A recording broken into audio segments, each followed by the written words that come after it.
Bismillahirrahmanirrahim. Assalamualaikum warahmatullahi wabarakatuh. Apa kabar kakak-kakak semua? Semoga kalian selalu diberikan kesehatan dan keselamatan oleh Allah Subhanahu wa taala ya. Pada kesempatan kali ini, Ibu akan menjelaskan tentang fitnah dan namimah. Sebelum kita masuk ke dalam pembahasan, Ibu sudah mengetik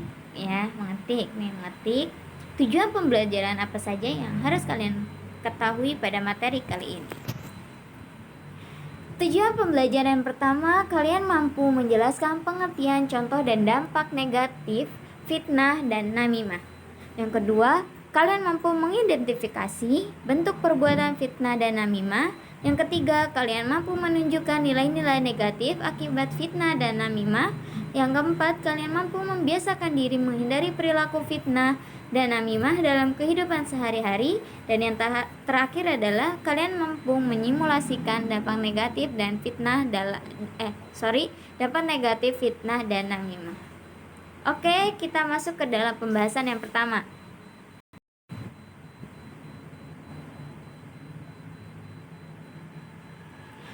A. Memahami makna fitnah dan namimah.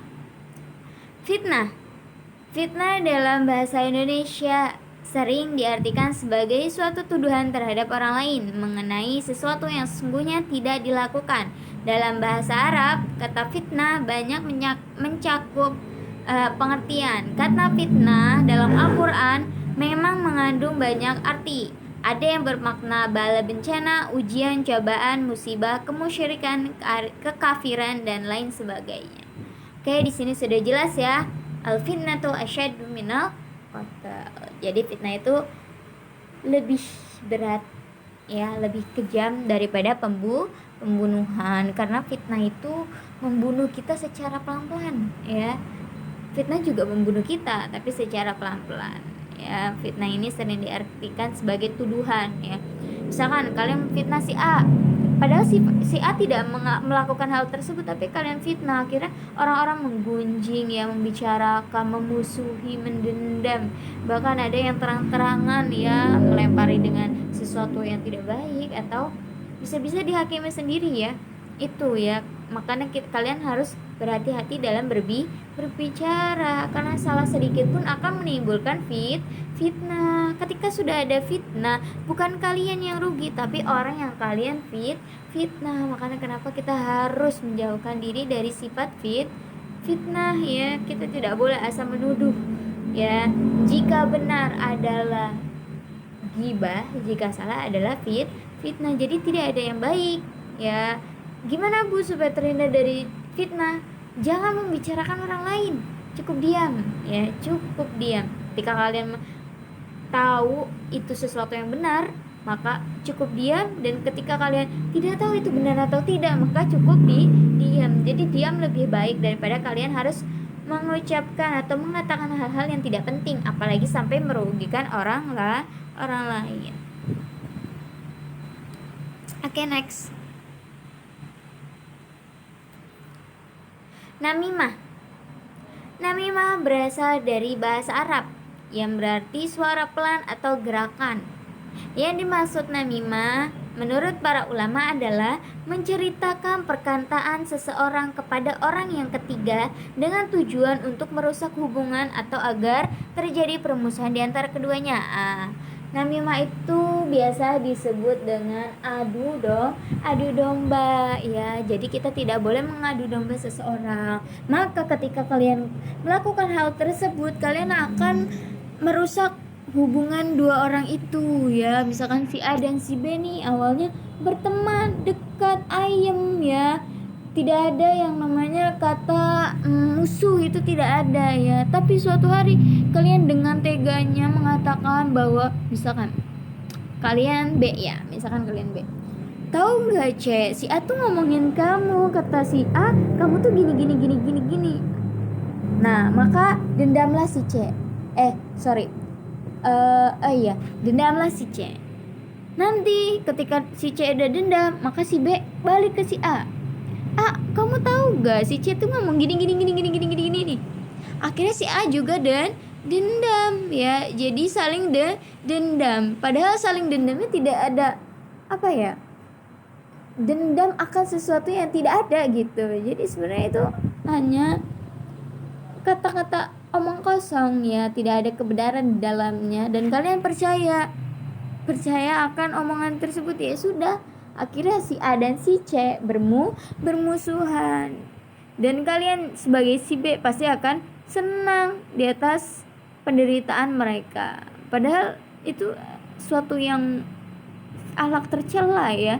Mengadu domba ya, ruginya bukan hanya di mereka ya, sebenarnya suatu hari pun ruginya akan balik ke kita ketika kita melakukan hal tersebut ya. Siapa tahu nanti suatu hari kalian akan balik di adu domba oleh orang lain. Makanya setiap perbuatan harus kalian pikirkan matang-matang, karena kita tidak tahu ya di kemudian hari akan ada timbal baliknya atau tidak kepada kita. Makanya kita harus berhati-hati dalam bersikap ya. Kita tidak boleh asal ya.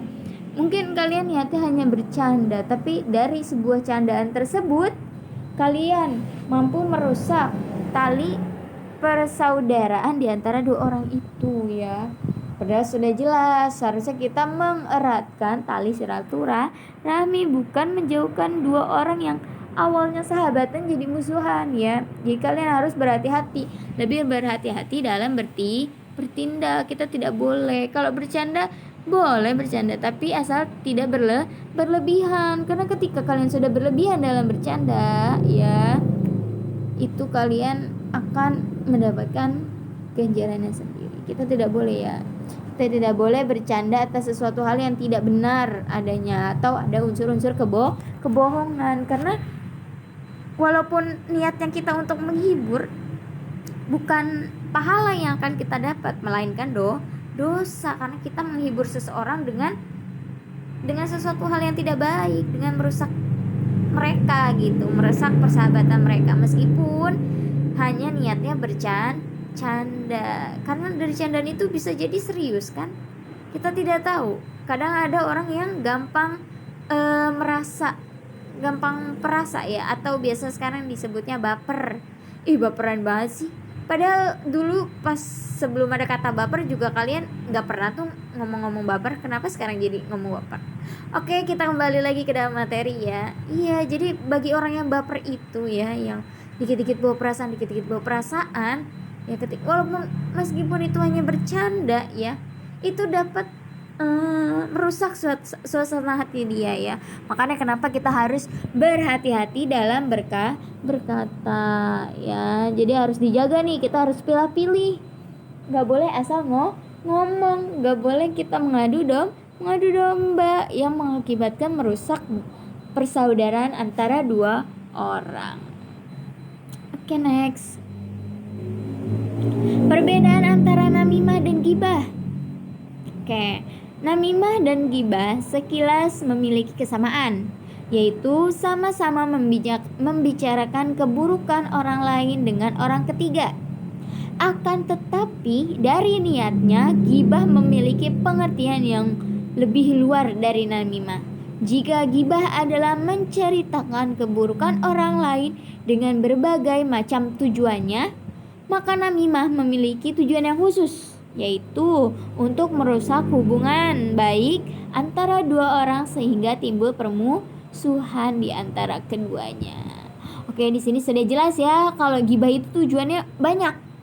Mau merusak seseorang, merusak nama baik seseorang, mau karena dendam supaya ada yang ngebalas, atau lain sebagainya. Gibah ya, ngomongin sesuatu yang tidak baik ya, misalkan aib dia itu disebar gitu. Itu adalah gibah. Sedangkan jika namimah itu tujuannya hanya untuk merusak hubungan baik antara dua orang itu gitu. Jadi perbedaan ada di situ ya. Kalau gibah itu tujuannya banyak ya, dia mau menjelekan orang lain, dia karena iri jadi dia gibahin supaya orang lain juga ikut tidak suka dengan mereka gitu ya.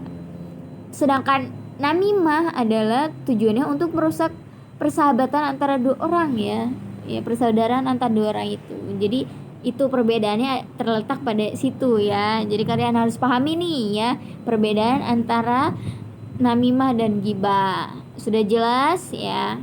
Oke.